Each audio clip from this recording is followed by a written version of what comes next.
So this is a Eclectic News Minute. Today is August 11th, Tuesday, 2020. My name is Brian. I'm here with you today.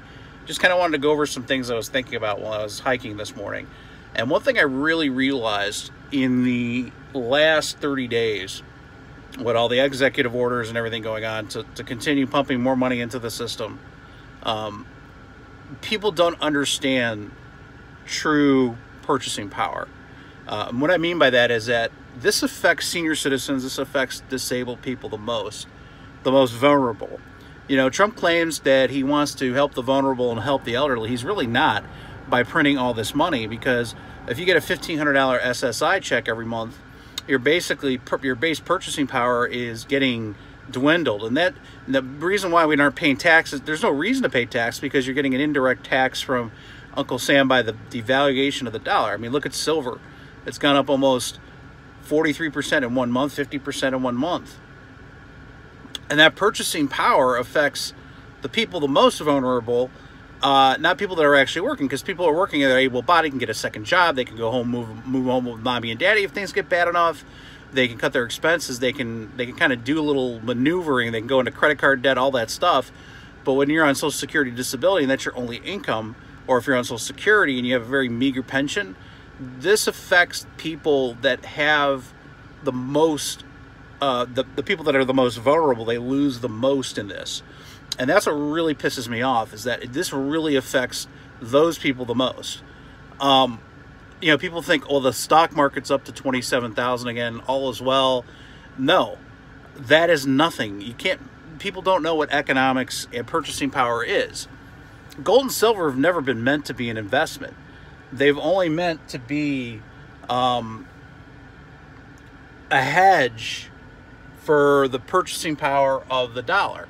And that's what that basically means. It doesn't mean that you're going to have people that are going to make money off the stock market. No, that's not what I'm saying. What I'm saying is that if silver goes up 43% in 1 month, and let's say you put the same $10,000 in a savings account that gets maybe 1% or 0.5% interest, well, what do you have after that 30 days? You have $10,000 or $10,001.10 or whatever. But if you put that same amount in there, you bought $10,000 worth of silver, you would have $14,300. Now, that doesn't mean you have $14,300. It means that your purchasing power, that's how many dollars it would take to keep that same buy $10,000 worth of goods. That's the disconnect that people don't understand. And when you do that, when people actually buy like small amounts of it, at least 10% of their portfolio in it, I'm not giving financial advice, but I'm saying that's a hedge against that, to stop losing your purchasing power. And yeah, I mean, it could go down to $500 an ounce, but if that's the case, then the dollar is a lot stronger, but we all know that's weak at the moment.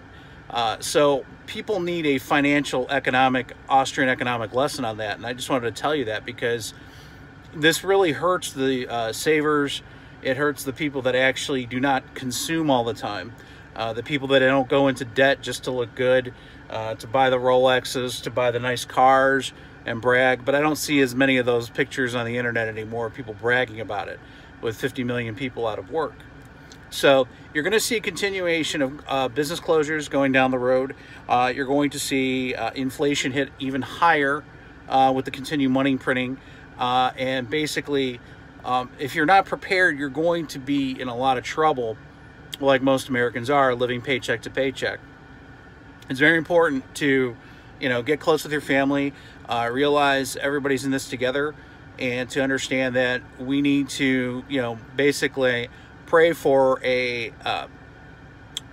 kind of I would say a reprieve, although I don't know if we really deserve one, because we have been acting very shadily of the last decades, or 2 or 3 decades. So this is the Eclectic News Minute.